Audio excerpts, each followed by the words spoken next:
Hello, it's Andrea Dunlop, and today we are revisiting the season finale of our very first season of Nobody Should Believe Me.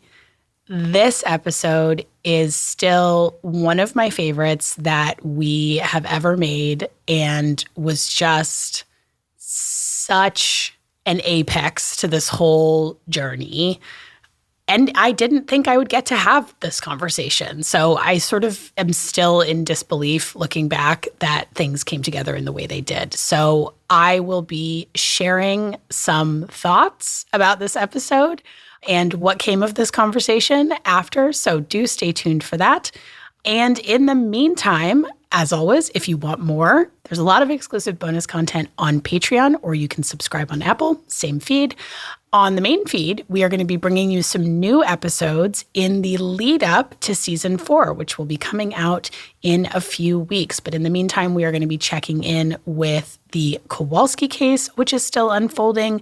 We are going to be looking at what's going on in Lehigh Valley, Pennsylvania. And we are also going to be talking about some of those other cases that were covered in the Daphne Chen article that was featured in the Netflix film Take Care of Maya. So stay tuned for all of that. I'm so excited to bring you season 4. And as always, you can get those episodes and all episodes of the show early and ad-free on Patreon and by subscribing on Apple. So in the meantime, enjoy the season finale. I will see you soon. Before we begin, a quick warning that in this show, we discuss child abuse and this content may be difficult for some listeners. If you or anyone you know is a victim or survivor of medical child abuse, please go to munchausensupport.com to connect with professionals who can help.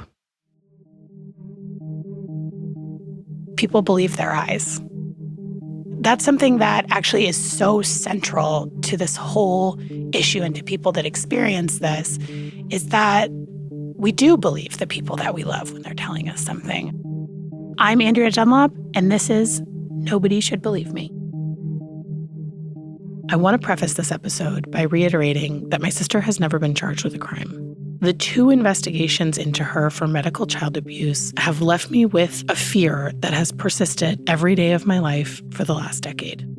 Hope Ybarra is really the embodiment of this fear, and talking to her was a profound experience for me. And much of what you're going to hear in this episode is my genuine emotional reaction in the moment, and I really wanted to preserve it as such.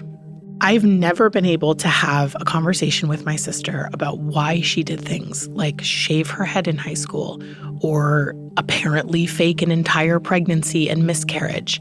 Hope is a person who we know has done those things. And she is maybe the only person that I will ever talk to in my life who could give me some insight into why.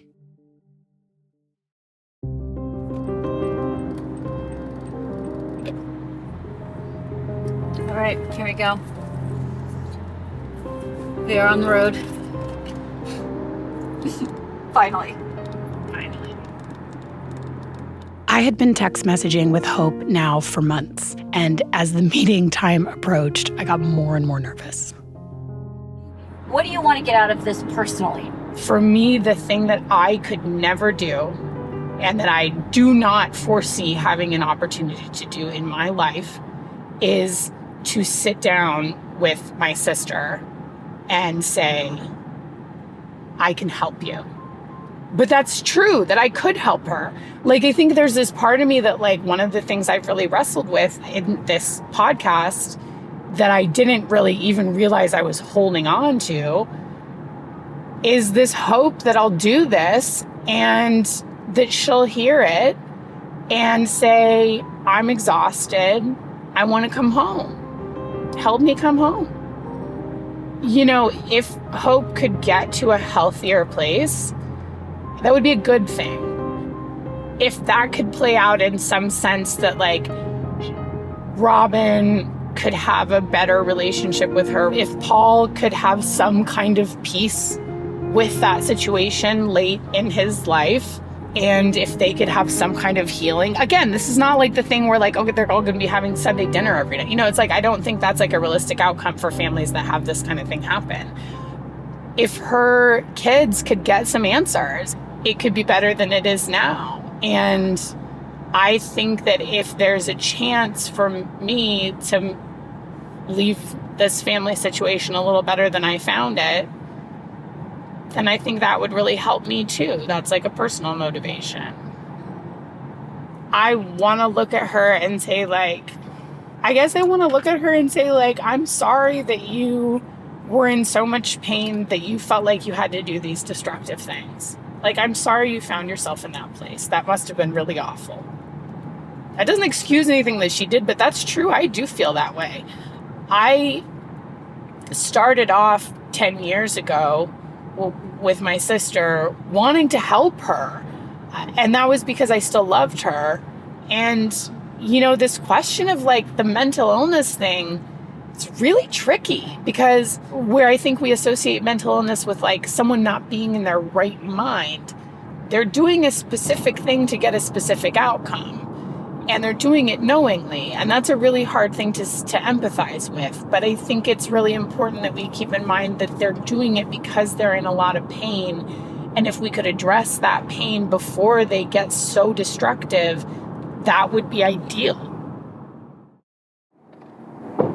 Okay, here we go. Hope had suggested that we meet at a burger joint in the tiny Idaho town where she now lives.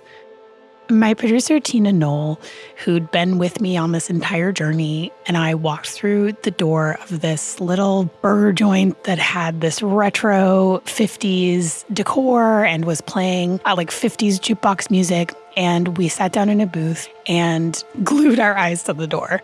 I sent Hope a text message letting her know that we were there, and she said she would be there in a few minutes. And even with that text message, I just still had no idea whether or not she was going to show. And furthermore, whether or not she was going to want to record the conversation or whether this conversation was going to be productive on any level.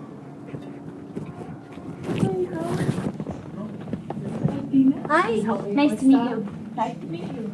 Do you want to go? Watching Hope walk through the door, she felt strangely familiar right away. We had been text messaging back and forth for months, and there was a little bit of intimacy that had developed.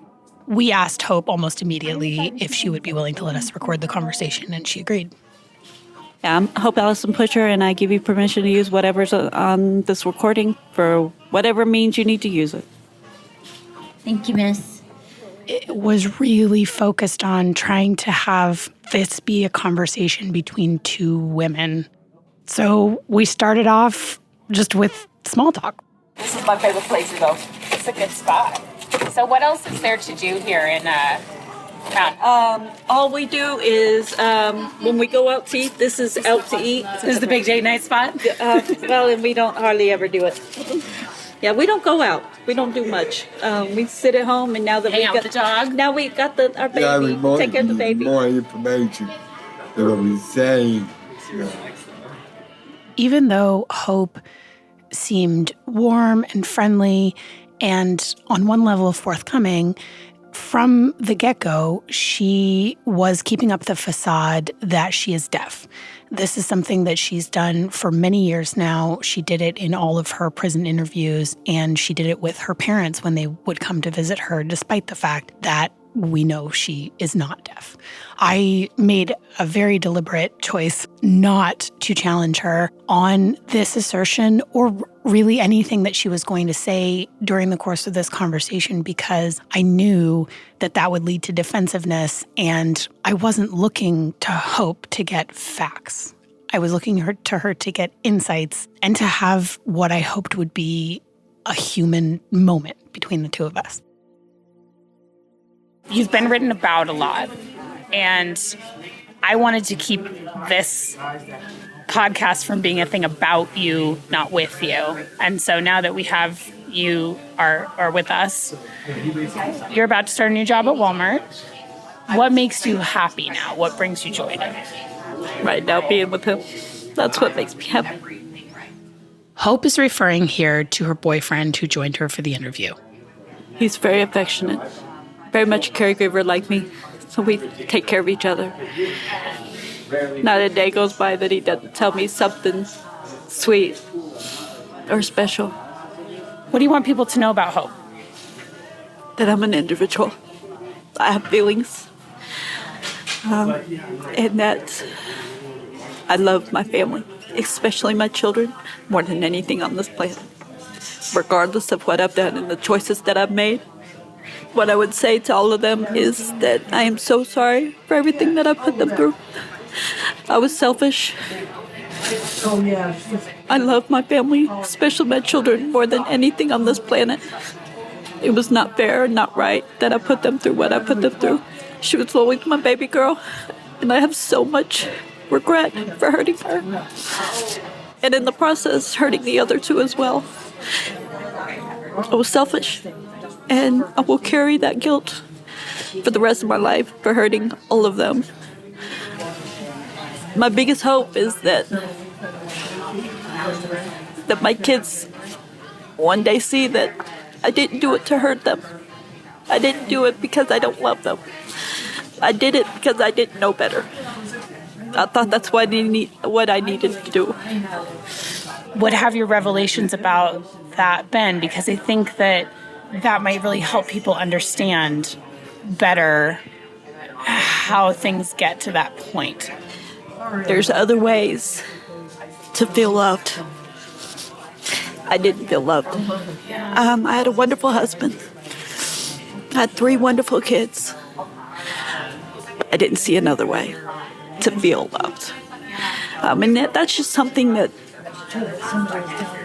internal, something that I had to figure out. I had to see the bigger picture.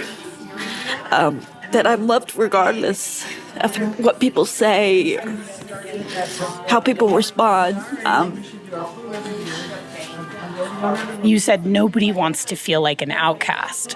And that struck me so hard because, especially the deeper I've gotten into this and talked to your dad and talked to your brother and sister, like, that's not how anyone else in Hope's life would have described her. You know, just that you were really fun and really smart and, like, life of the party and... So surprised. That's not the way I felt. Most of the time I felt like the loner. I enjoyed being with people. I'm a people person. But I don't feel like the center of anything. Now I'm okay with that. And so because, I was going through adolescence and all that, and because I was not popular, there was a lot that I felt like I was missing out on. When I got towards the end of high school, I knew always knew I wanted to be a veterinarian. Of course, those plans kind of got interrupted. And that's okay, because I have 3 wonderful children. And let me tell you what, I would take those kids over a career any minute. You also had a career. Like, you're almost describing it like you sort of underachieved, but I mean, you didn't. You got your degree and you had good, well-paying jobs. I mean, you were working and you were, like, involved in the community and you had your kids and you were doing a lot. One thing that I've wondered in looking back through my sister's pattern of, like, when these behaviors started to emerge, when they got really bad, it seems like that sort of stress level getting really high, that it was almost as though she was doing some of those behaviors to, like, get some kind of relief. Is that something that resonates with you at all? That's an interesting thought. I got Monday, Tuesday, Wednesday, like Sunday, Monday, Tuesday off. He's like, oh man, I don't think so. So what do you think you were seeking? I just wanted to feel loved, and I didn't, and I don't know why. I had a wonderful family. Had a wonderful husband. Wonderful children. I don't know why I didn't feel loved. I just wanted to feel loved. That was all. And I did what I did, I'm guessing, because it made me feel loved. It's not that I want to make you relive the details, but I'm really just looking for insight. In terms of the cancer, do you have any sense of what kicked off that situation, or like where, that played into what you were needing at the time? No. Because I think that maybe one of the keys to helping families is to be able to catch things earlier. after what happened with my sister happened, I thought back on like my parents and I sat together and thought, oh, this thing, oh God, this thing. And we sort of saw this whole like chain of events going back to when she was at least a teenager. And for my parents, I think even far beyond. And I could see then in retrospect things escalating.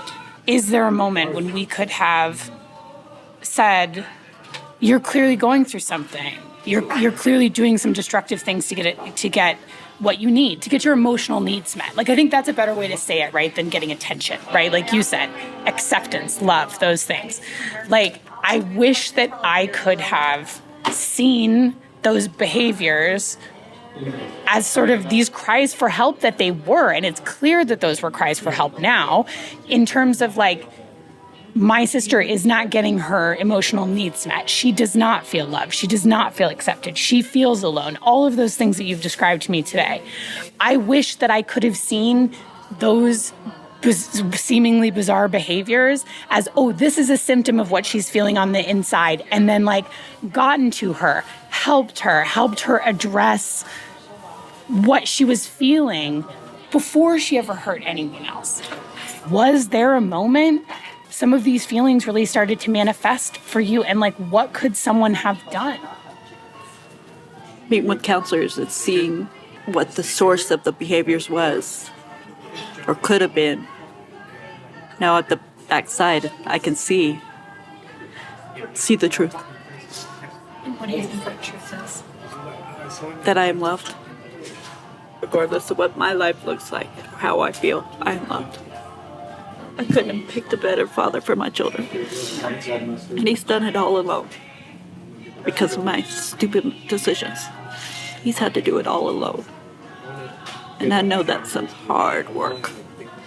I wish if one thing I could change would be go back and change what I did.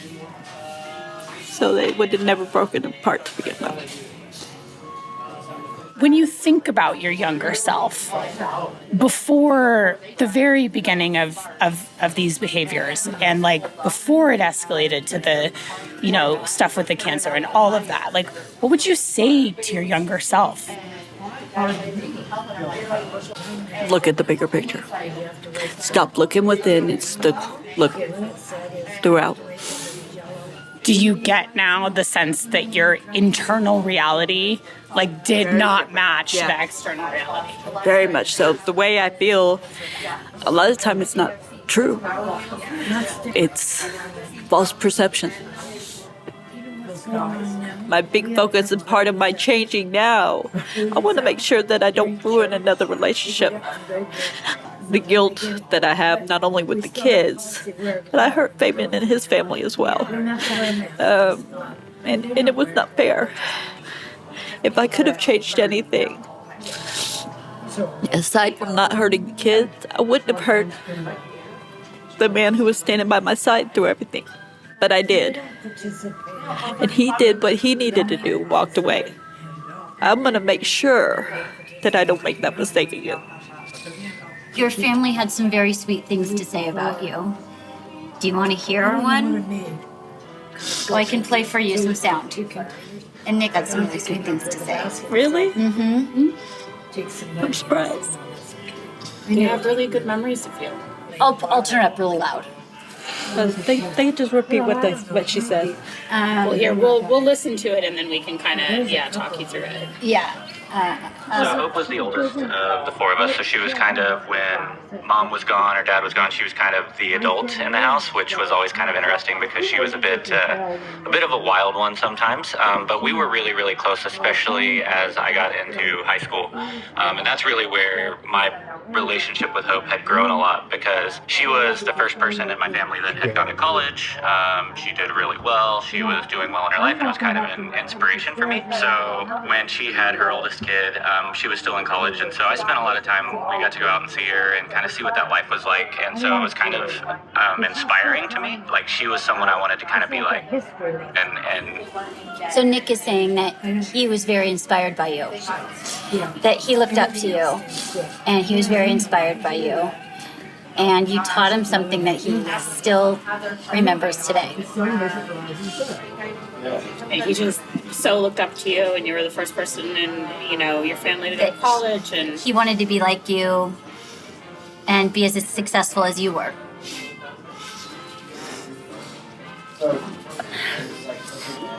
how does that feel to hear that? Seemed like Nick, he always did so good. It's strange that he did good because he looked up to me. It seems like he always just did good on his own. So you were his example. If someone else, another mom, finds herself where you were, in this sort of situation where she feels like the only way that she can feel loved and accepted is to be in the position of having a sick child. I've got an answer. Look outside the box. Don't look internal, because you are loved. Regardless. May not feel that way, but you are.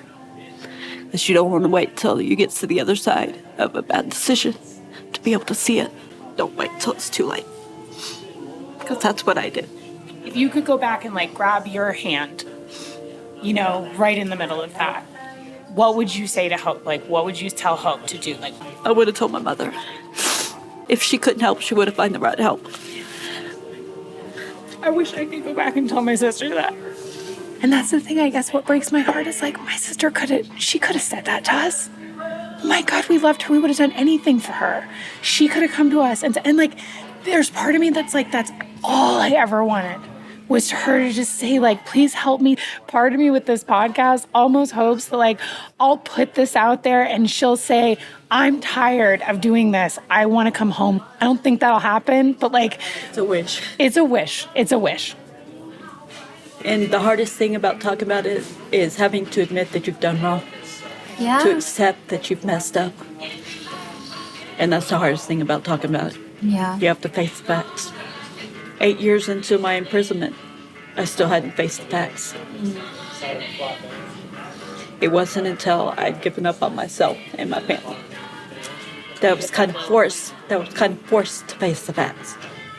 And that's what keeps me from doing it again. There's a lot of days where I feel like it's not worth living anymore. Then I remember, you gotta be strong for those kids. Whether they know it or not, it doesn't matter. I've got to be strong enough for those kids. And I believe one day they'll want that relationship with Mama again. And I keep being strong every day until that day comes. Because I'm still their mama regardless. And nothing can take that away. If it's 10 years away. How do you think you prepare yourself for those eventual conversations? I mean, I've got to be honest. Whatever they ask, I've got to be honest. and do you think that you'll be able to kind of have a relationship with them on their terms? And It'll have to be. It'll have to be. That's not an option. That's not a, it's going to have to be on their terms. That's going to have to be that way with my entire family. I lost my terms. with my own sister, as I said, there was a lot of things that led up to that break. And one of the most frustrating things was that she wouldn't ever fess up. Even if you can't undo it or make it better, just to have someone say, you're not crazy, I did that thing, is a relief. And if you don't get that accounting, if you don't get that person looking you in the eye and saying, I did that thing, here's, why I can try and explain why I did it, and I'm sorry, it reaches a point where you just think, if I can't have any honest accounting, I can't just keep acting like things are okay. One of our projects in prison was to write a forgiveness letter to somebody that we've hurt. The letter I wrote was to my mother. I sent that, but I don't know if she ever got it. And I hope she did. Because I fessed up and asked her to please forgive me for hurting her. Because I know she's the one that I hurt the most. But I sent that very close to the time that she passed away. So I don't know that she got it. What do you hope for going forward? I want restoration of my family. Because of the effect that this has had on my personal life, that's helped me a lot to understand what sort of goes on in these cases and what genuine healing and restoration can look like. And it can happen. And it takes a lot of work. It means taking, a full accountability and sort of working through these steps probably wouldn't look like what you might have hoped when you were younger, that your relationship with your family, there's no way that these events are not going to take a toll. But, if you wanted to put in that work, I'm happy to help connect you to some folks that can help you do that. And to me, that is a really necessary part of you being, healthy enough to have that relationship with your kids that you want, that's going to be good for them. You've said to me over and over again that you don't want to hurt your family anymore. You were worried about doing an interview because you didn't want to, compound the damage and that kind of thing. And I think that there is a way for you to do that. I think that's been a new revelation for me that is even possible. You were in prison for 10 years. You've lost your whole family. There's no question of you having suffered consequences. So I also just wanted to come here today to tell you that if that is something that you are interested in, if that is something that you are willing to do, then it can be done. It will be a difficult process and it will take a lot of work on your part. I don't skirt or walk away from hard work. And if it means that my family can come back together, I'll do whatever I can do to make it happen. Because the family that I know, I don't have right now. If the ever time comes for us, I want my family to be there. My entire family is phenomenal. If one thing I could change would be go back and change what I did so they would have never broken apart to begin with. Is there anything else that you want to say to them? Just that I love them. I know I didn't show it. My actions showed how much I didn't love them. But that's not why I did it. It wasn't because of them. It wasn't their fault. And then my biggest regret of all my decisions is that my family is not together like it used to be. And how much my parents lost because of me. It's not fair, not right.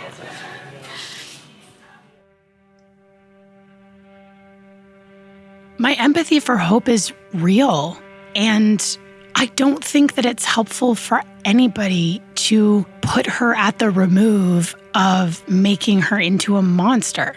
She is the person who did those things. Lied to her family for a decade about having cancer, told her children that she was going to die, poisoned her coworker, took blood out of her daughter, who put pathogens into her daughter and put her daughter at substantial risk of death, put her family in a situation where they lost their livelihoods and their relationships with their community. We don't have a reason to believe that she's truly changed, because true change for someone like this is rare and very hard work. Even though Hope said so many of the right things in the moment, and in the moment, I tried to take those things at face value so that I could continue sitting with this woman and having that conversation. I didn't want to let my own grief or anger take a hold of me, and it was really important to me to see this conversation through to the end.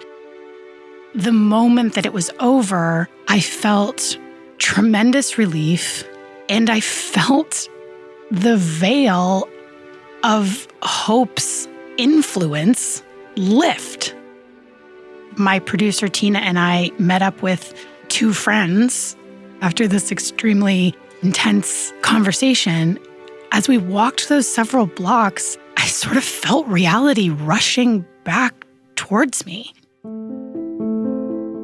All those waterworks were like an attempt to get me under the spell of I'm a victim. And I feel empathy for her, but it's a knowing empathy. It's interesting to be able to hold both those things. She does remind me so much of my sister. You got to see this person, and she did say like that I'm an individual with feelings. I'm a person here. And I thought that was really important because what happens in cases like this when they get media attention, or it's a black and white, it's a myopic character. The character is their crime, their punishment, and then they're gone. So life began in their crime, ends when they're either punished for it or they die, or Roll they the disappear. Credits. Yeah. It's satisfying to have had the conversation. I think there was like a couple of moments where I felt like the real person came to the surface. One of the really interesting things that like comes up that like becomes this very like high level philosophical question that I don't even know how to begin unpacking is like, are people who do this capable of love? Like the idea of doing any of the things, the most minor of the things that Hope or my sister has done. I don't think she did those things because she specifically wanted to hurt them. I think she felt a disconnect from them and objectified them and used them to get her emotional needs met. And I don't think that she was never loving towards them.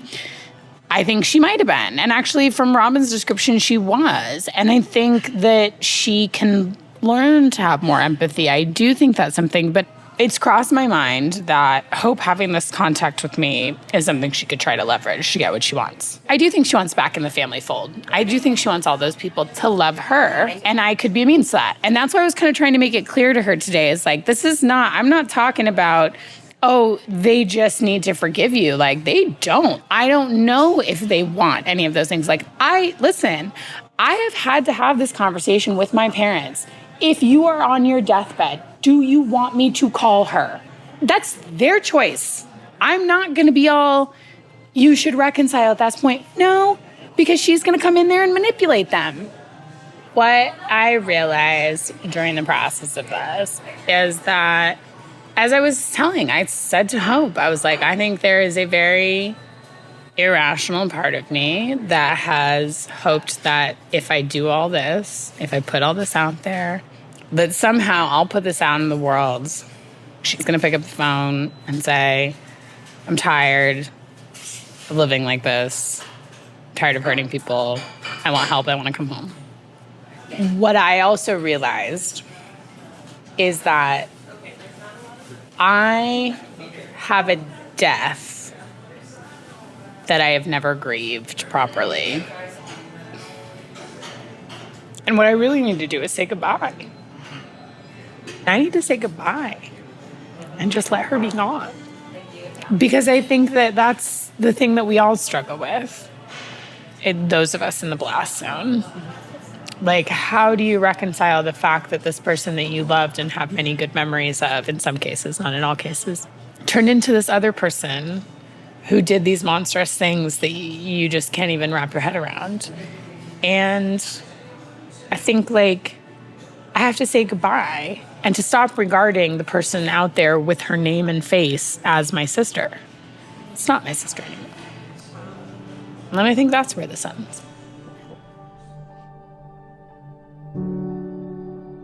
Almost all of this episode was recorded in the field. And it's really incredible to have this record of processing this really hard thing in real time. And that's just really a gift that really my producer, Tina, who was with me in Idaho recording this and kept the tape rolling when we were on our way there, when we had just gotten out of that meeting with Hope, and all of this just sort of came out. And I do think that making this first season of the show really helped me to move to a new place with my relationship with these events in my life. And, you know, the truth is that something ended, a chapter of it ended. It's not over because it's never over. And that's something that those of us who, regardless of what your relationship to is, whether you're a sibling of a survivor, whether you're a sibling of a perpetrator, whether you're a parent of a perpetrator or a parent of a survivor yourself, whatever your sort of relationship to it is, we know that it doesn't really end. It's just not the kind of thing that you sort of, quote, get over. And I think that's true of a lot of big family traumas. And this in particular, because often there is such a unsatisfying conclusion to the way that these play out. And especially when you feel, as I do, the children in the situation are still in danger, it isn't over. And it is something that will continue to come up and will continue to evolve. And I don't know what the future holds. I don't know, as I said, I think this was the end of my hoping that anything that I could do would affect how my sister is going to proceed in her life. We are not going to come to a resolution. I feel pretty comfortable saying that at this point. And with regards to her children, they still live with her and her husband. And whether they will grow up and want to talk to me, want to contact me, part of the reason I made this show was so that they could find me and know that they could contact me if they wanted to. Whether they will is an open question. This situation will not end with this show, with any season of this show.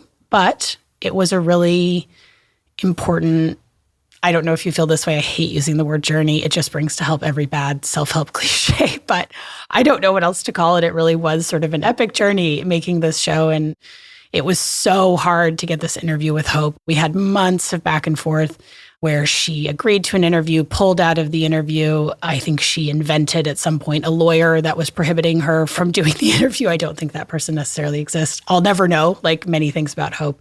But yeah, there was a lot of back and forth. And when I was talking to her, as you heard, I did make that offer of, listen, like if you're serious about wanting to progress and get help and all of that, like I have some of the best resources a person could possibly have and all these professionals that I know. And I would have helped her. She had my phone number. She still has it. But I did never hear from her again. So I don't know how to interpret that. I don't know if that sort of what she said was completely insincere about wanting to get help or if that just felt too overwhelming. I don't know because I didn't hear from her. I think what goes on in her mind, just like what goes on in the mind of any other perpetrator that has been so deceptive and so manipulative and has such a history of that, will always be a little bit of a mystery. I think perpetrators are sort of the black box of this whole situation. And I think it was very interesting talking to Hope in that in the moment, she's saying these things that make you feel like she's being accountable, right? She's not denying that she did these things. But she's also still being dishonest. She had the entire ruse the whole time of being deaf, and she was using sign language when she first walked in. And, there's that strange moment where Tina plays the audio for her of her brother Nick talking about her and her boyfriend that came in with her, Hope's boyfriend at the time, saying, oh, no, she can't hear, she's deaf. And, we all sort of knew that wasn't true. And so they played the audio anyway. It was very bizarre. It's like she wasn't saying she didn't do it, but nor was she really being accountable for her actions. And there was that moment where she said it started for her when the baby was born premature. But of course, the cancer hoax had already been going at that point. So that it was obviously a lie. So I think it's just like, it was very interesting to hear people's reactions to this conversation with Hope. Some people felt like I was too easy on her. And I get that. I think it's a difficult line when you're talking to someone who really has done the kind of things that Hope's done. But I also knew that it wasn't going to make any sense to press her for details because there was no reason to believe that she would be honest about them. She had done previous interviews. It's not like she's had some miraculous turnaround where she's decided to sort of come clean about everything. So I didn't think that that was going to happen. I was not surprised when she came in pretending to be deaf. I just wanted some insight. And there was sort of a couple of moments where I was like, okay, that's real. When she was talking about sort of her experience of it. And I think when she was talking about wishing she'd told her mother, Susan, that felt like a really emotional moment to me. And I think she genuinely is probably sad. It's a sad situation. It's a sad outcome. It was a very, very strange day. Probably the strangest day of my life. But it was also a really good day. And I felt better since that day. I think that's probably the closest that I'm ever going to come to having closure about the situation. And I'm really grateful for it. And I'm grateful to you for joining me on this strange odyssey. So thank you for listening. Thank you for revisiting season 1 with me. And we will be back next week with brand new content and very soon with season 4. And I will see you then. If you've been listening to this podcast and some of the details sound very familiar to you from your own life or someone that you know, please visit us at munchausensupport.com. We have resources there from some of the top experts in the country, and we can connect you with professionals who can help. If you are curious about this show and the topic of Munchausen by proxy, follow me on Instagram at Andrea Dunlop. Our lead producer is Tina Knoll. The show was edited by Lisa Gray with help from Wendy Nardi. Jeff Gall is our sound engineer. Additional scoring and music by Johnny Nicholson and Joel Shupak. Also special thanks to Maria Paleologos, Joelle Knoll, and Katie Klein for project coordination. I'm your host and executive producer, Andrea Dunlop.